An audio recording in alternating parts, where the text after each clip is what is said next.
Yo, what's up, people? What's up, people? What's up, people? How are you all? It's a great day. Great day. My name is Jesse, for those who aren't familiar. I'm the founder of two companies. One is called Para. As you can see, I'm wearing the merch right now. And the other is called Progressive Personnel Leaders, which is what we're going to focus on today. Progressive Personnel Leaders has a recruiting service. And, well, let me just say, I didn't expect or anticipate the first episode of someone in particular being with the candidate that I'm working with, but it just makes sense, or it made sense for me to do it this way, or to find another strategy to get this gentleman placed with a company that needs him and who is a company that's looking for him. So yeah, in the vein of being creative and innovative, here it is. Someone in particular, episode 1. This guy's brilliant. So if you're looking for an HR executive, HR business partner, or HRIS, or if you're looking for a new job, you're in the job market, my information is attached to the video and in the description. So hit me up. Yeah, like I said, man, this guy's brilliant. We covered some great topics like marketing, talent acquisition, best practices, overall problem solving, critical thinking, so on and so forth. It's great. I can't sing his praises enough. He's really, this is a treat for me, man. Anytime I get to work with candidates who are very passionate about their craft and goal driven, and excited about making an impact with the new company, it just makes my job that much more enjoyable, So without further ado, I tried to keep this lunch break friendly, work friendly, so it's only about 30 minutes, but chime in, leave some comments, reach out to me if you want to meet him, or if you're in the job market, or if you just want to link up, if you're a small business owner and you need some consultation from someone in my network or me myself, let me know. But yeah, without further ado, you do not want to miss this. Someone in particular, episode 1. Watch this.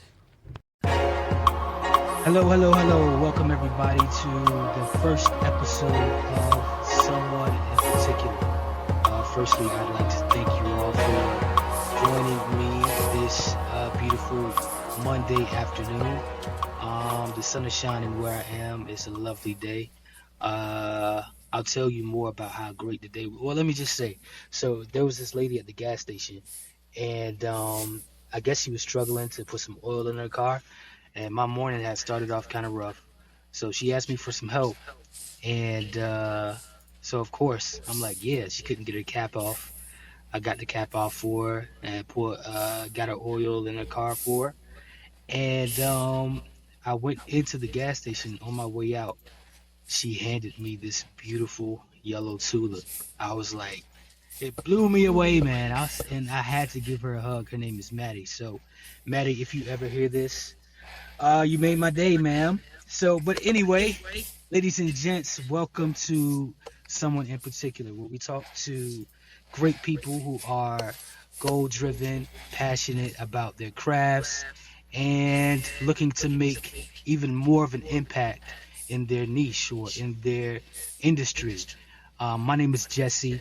I am the founder of a company called Progressive Personnel Leaders, and also a company called Para. And we're going to focus on Progressive Personnel Leaders today, which is a recruiting service. And today, I'm going to introduce you all to a very special gentleman. He has over 20 years of experience in his field, very passionate about his craft, very knowledgeable, very skilled, and I would say creative and very analytical as well, which makes him, a superb candidate. I've been working with him for a little over a month now to find him his new home as far as his career goes. So without further ado, D, welcome to the show, man. Thank you. Nice to be here. Yeah, yeah. So, all right, let's start like this. Let me just ask you a question, bro. Before we even get into your background and all of the things that make you so great, uh, tell me, how do you see HR? So, a lot of things have changed, whether it's because of the pandemic or because of the way technology is being or starting to get involved into the way different businesses move or how they do business in general. Um, and a lot of roles are changing. So tell me, over the past maybe 5 years, how has the role of an HR person changed? Yeah, so I think back in particularly like the 80s or whatever, human Hmm. resources was just kind of a basement type function where we just kind of did paperwork and Yeah. reared our head only when something was wrong, and that was pretty Hmm. much it. More recently, the role has kind of morphed into a true business partner, and by that I mean it should be integrating with the different areas within an organization. So, finance, Hmm. IT, marketing, business development, all that stuff, Hmm. operations. Mainly because basically what starts in the HR department, it's like Hmm. and I've used this analogy before. Uh, it's like a spider web, right? When one Yeah. thing changes within the web, it pulls on all the other pieces. It's not just a Yeah. singular sort of event. It impacts a whole bunch of different things.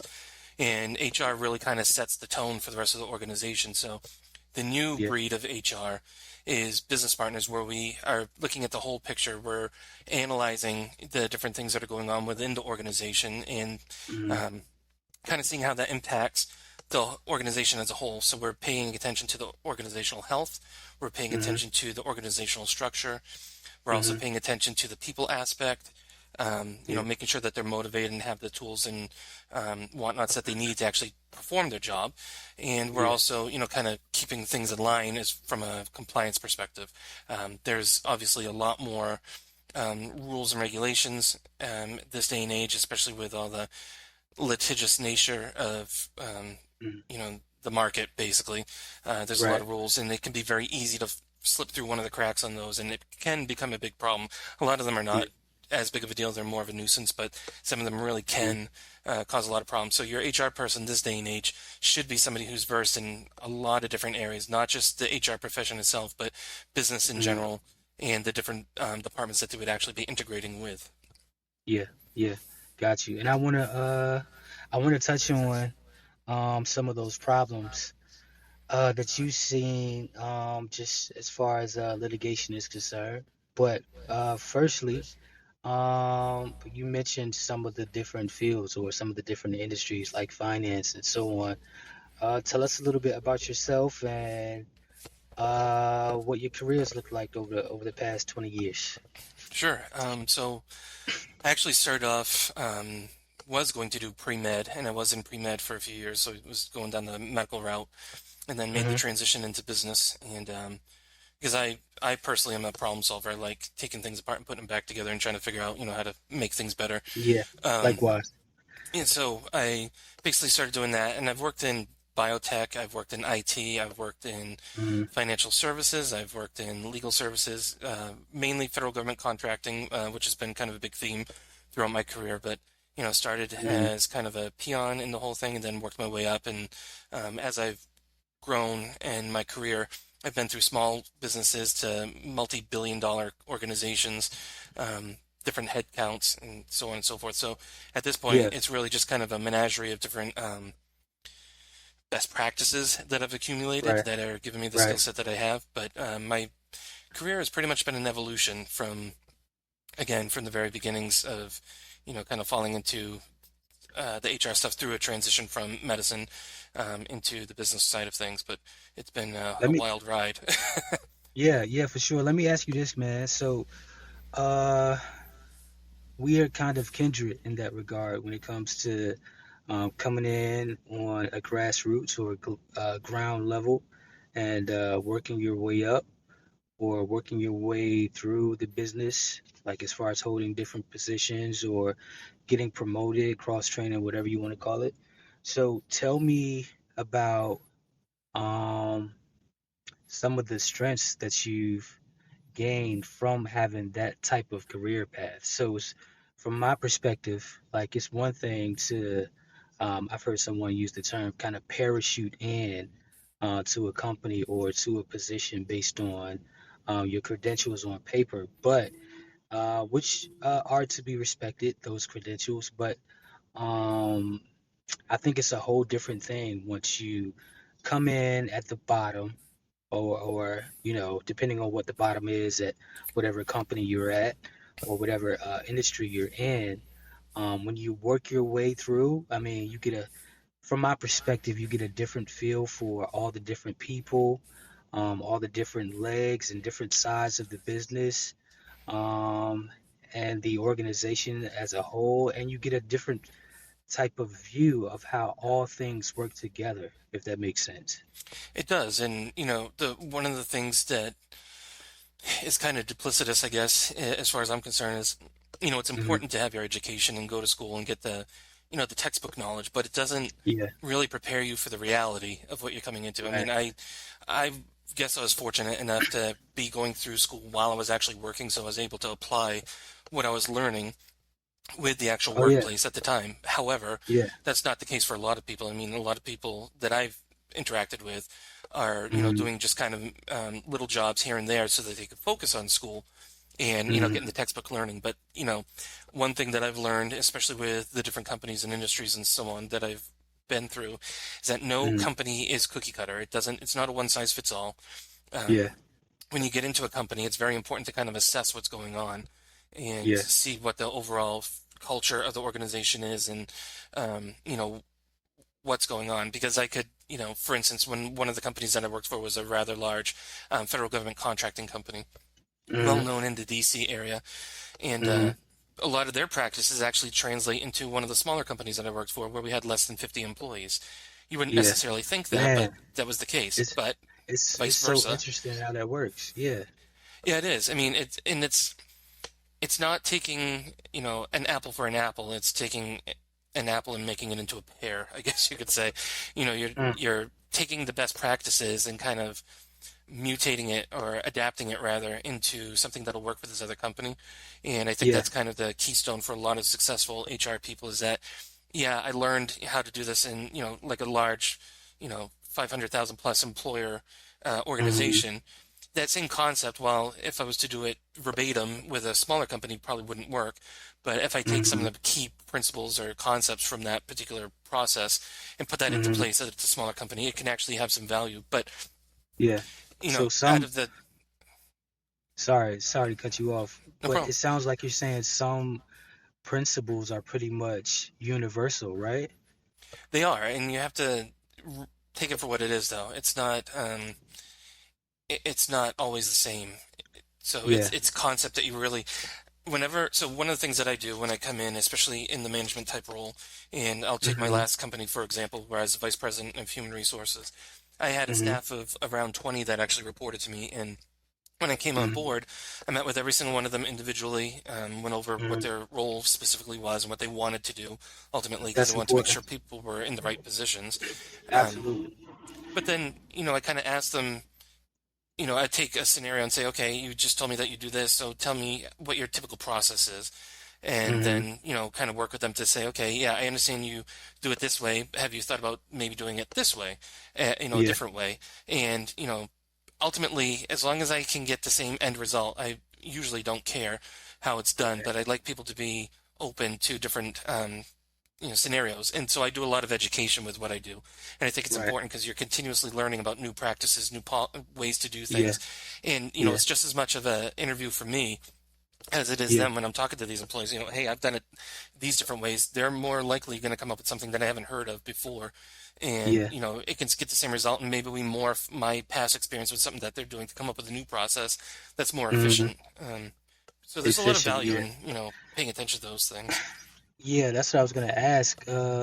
So when you have those types of meetings with those people, when you come into a new company, the people that report directly to you, is that what you're searching for to find out or to make sure they're doing things the most efficient way? Maybe is it the most cost effective, or is it the fastest way to get things done, or do you get the best quality this way? Is that what you're pretty much looking for as far as efficiency goes? Yeah, so when I come into an organization, as I kind of mentioned before with the HR role, Hmm. I'm Hmm. looking at the whole organization, not just the HR team. I start with the Yeah. HR team Hmm. because we kind of set the tone for the rest of the organization. And Yeah.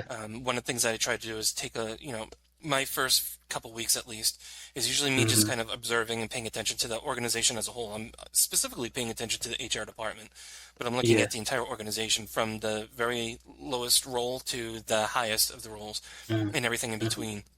And ultimately, Hmm. what I try to do is start with my team on getting them Hmm. squared away on best practices. They may already be doing it, but Yeah. kind of figuring out where the deficiencies are. It's actually more, if you know the concept of a SWOT analysis, it's really kind of what I do.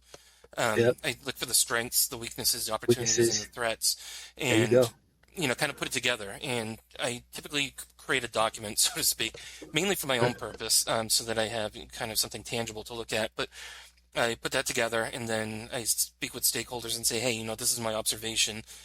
This is Hmm. what I think we need to do.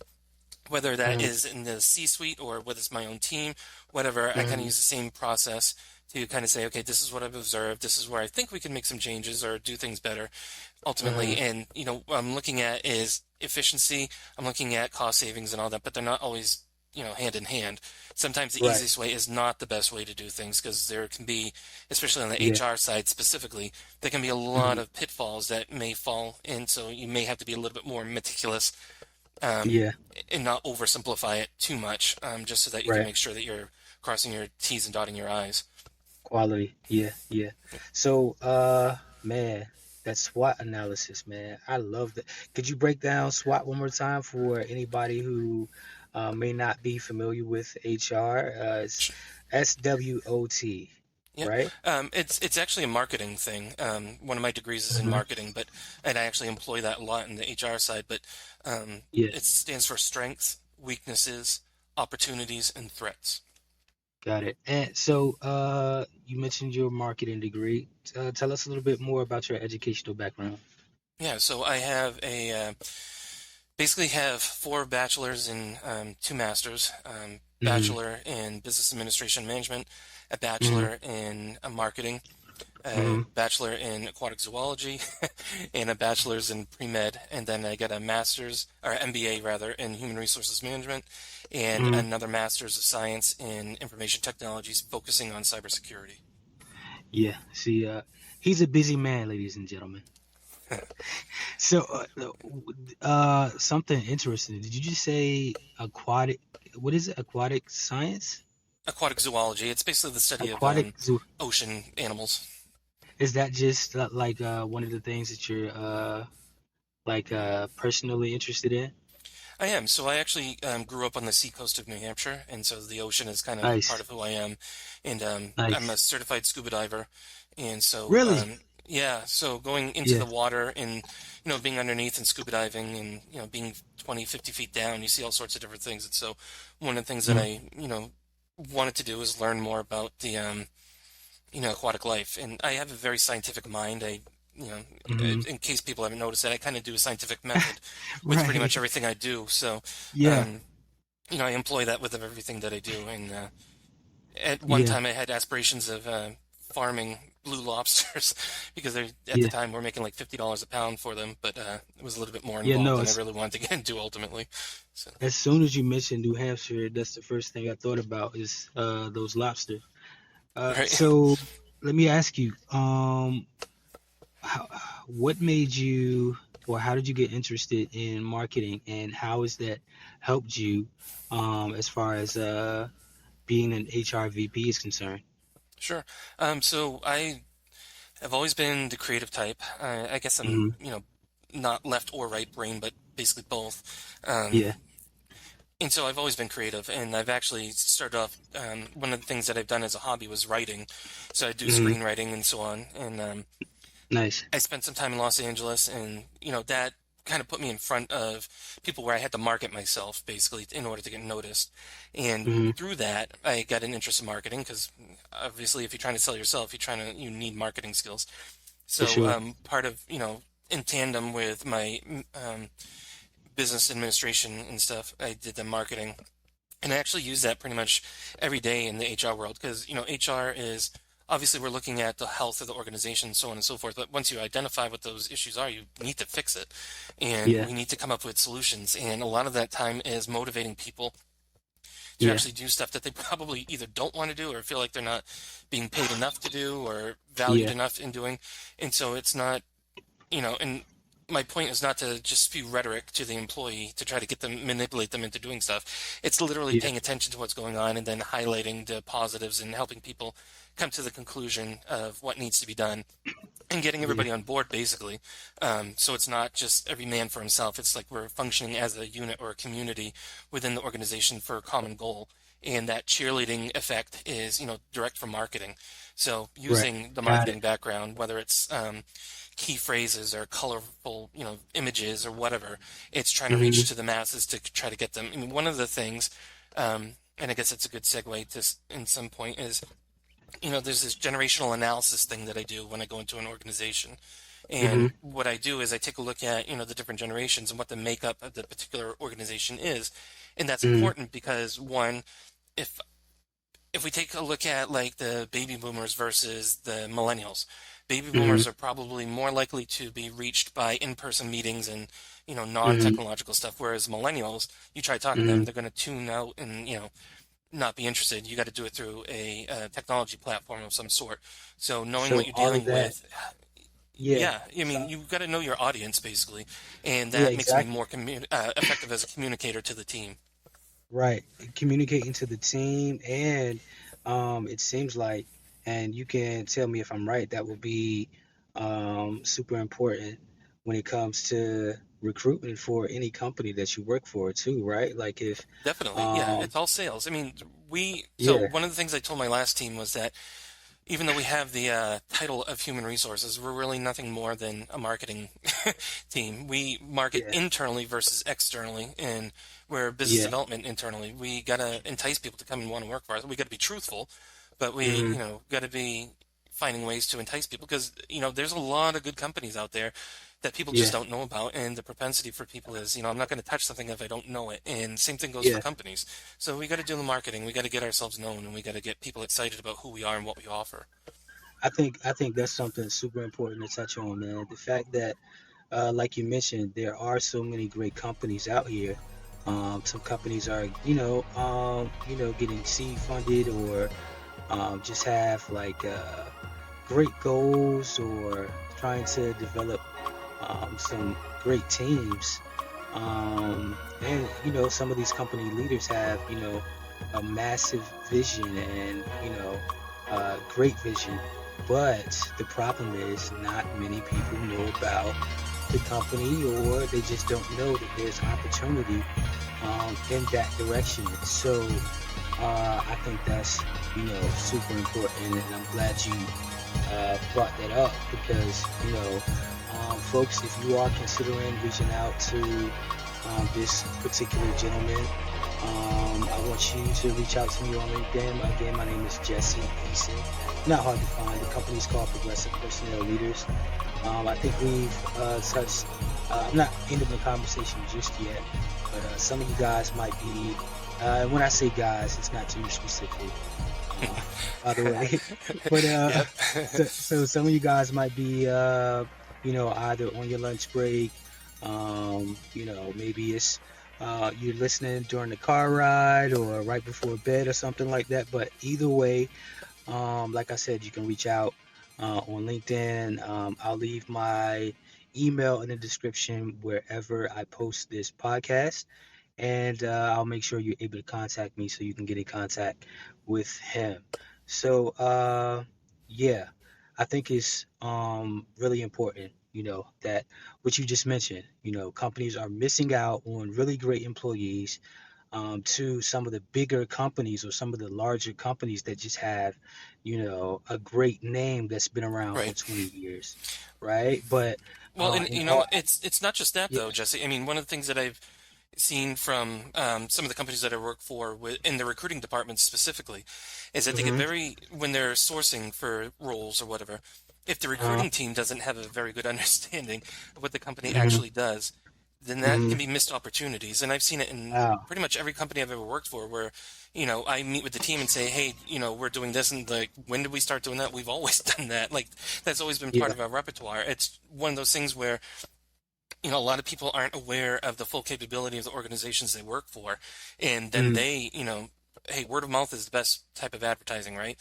If your Yeah. employees don't even know what they're doing or, what type of company they're working for, So they're, let's it's tackle gonna, that real quick. Dane. Well, D. yeah, Let's tackle that real quick. So let's say, for instance, um, my team is having an issue with just that problem specific, and maybe we'll tackle one more problem after this one. mhm, I just want to get your approach. But say, yeah, when it comes to my recruiting team or my talent acquisition team, they're not doing the best job, and it's because of something like you mentioned. yep, They're not really familiar with all of the practices, all of the incentives that the company has to offer, or anything else that might attract employees. What is your approach? Would you, you know, I don't know, find things, or would you reach out to candidates to find out what they're looking at or what they're looking for in a great company, and then highlight those things as far as this new company is concerned? Or what's your approach? I'll give you the floor. yeah. So my approach typically is so there's this theory called Occam's razor. Huh? It talks about the most obvious is probably the truth. So basically, if it quacks, then it must be duck type thing. But I Yeah. take it the opposite. One of the things that I've done with my team is I put them through critical thinking, which is lacking with a lot of people for some reason. But um, basically, what I do is I play sounds. I don't give them any visuals. It's just sounds, and you hear hoofbeats. And I ask them, hey, what is this?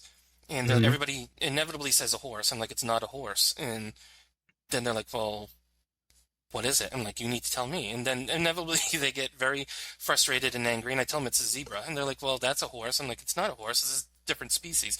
Well, how was I Right. supposed to know that? Well, you didn't ask questions. Well, you never Yeah. said I could. You never said you couldn't either.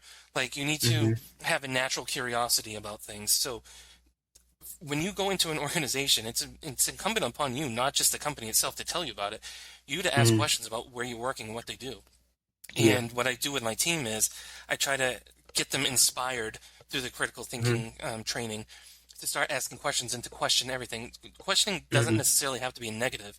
It's just making Yeah. sure you have a For full understanding sure. of what's going on. So through For that sure. progression of curiosity, then they usually start figuring stuff out about the organization, and then they use that. And because I want them to have their own excitement when they're speaking to the candidates, right?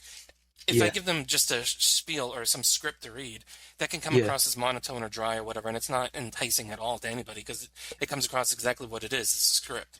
I need Listen, people who are Daniel, going to be very energetic and enthusiastic about what they're doing, and so and you got to get that stuff inspired.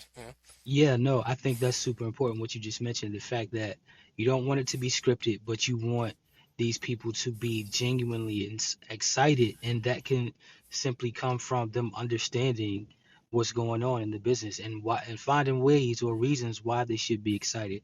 So Right. we're at almost 27 minutes. Like I said, I kind of want to keep this lunch break friendly, so I want to stop it at 30 minutes. But before we go, one more question. So, say for instance, um, I'm having trouble with my team producing the same quality product or service consistently.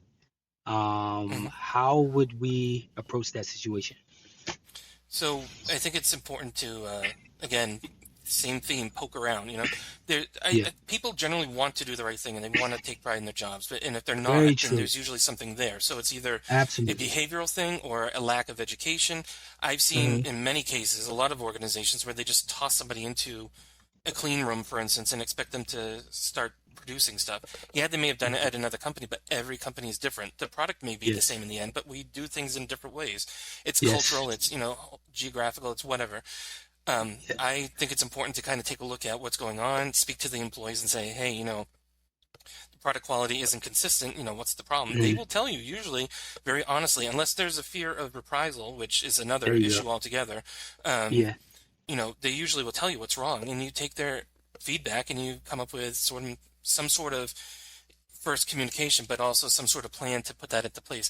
Typically, what I found is it is a matter of education or tools, not having the right tools, for instance, to actually do what they need to do. A lot of companies have antiquated tools that they're using, and they're not the newest technology, and so it bogs things down. And people start to lose heart when they don't feel like they're being listened to, and so they stop Right. caring about what they're doing, and that Right. shows. And so it's important to always be paying attention to the overall health of the organization, which a good HR person will do. Yeah, for sure. So no matter if it's a lack of tools, a lack of uh, maybe personnel that keeps them from getting that quality product or service, or a lack of education, it starts with questions, which goes back to something that he just touched on earlier, which is staying curious. And I want to encourage you all who have chimed into this conversation to stay curious, poke around, like he just mentioned, ask questions, whether you're in a company that you love already, or whether you're looking for a new company. You can always ask me. I'm happy to help. Or again, if you're interested in talking to this gentleman, listen, Progressive Personnel Leaders, just like Daniel, I am a very creative person, and there's a need in the market for companies to find, in candidates like him, So my approach is creative. This is not conventional. In fact, I've never seen anybody go this route as far as getting a candidate introduced to a great company. But yeah, in the vein of creativity and serving the cause, as far as serving Daniel, I keep saying your name, I'm not supposed to. As far as serving the best of my capability, I have to find creative ways, and this is just yet another one. So I want you guys to enjoy the rest of your day. D, listen, I think this was amazing. I think it was great. I'm sure I'm going to get some phone calls and some emails or messages about you here really, really soon. So please do not waste any time with at least reaching out and starting a conversation with this gentleman, because I'm sure he's great, and I love working with great people. So man, it's been a pleasure. Thank you for your patience.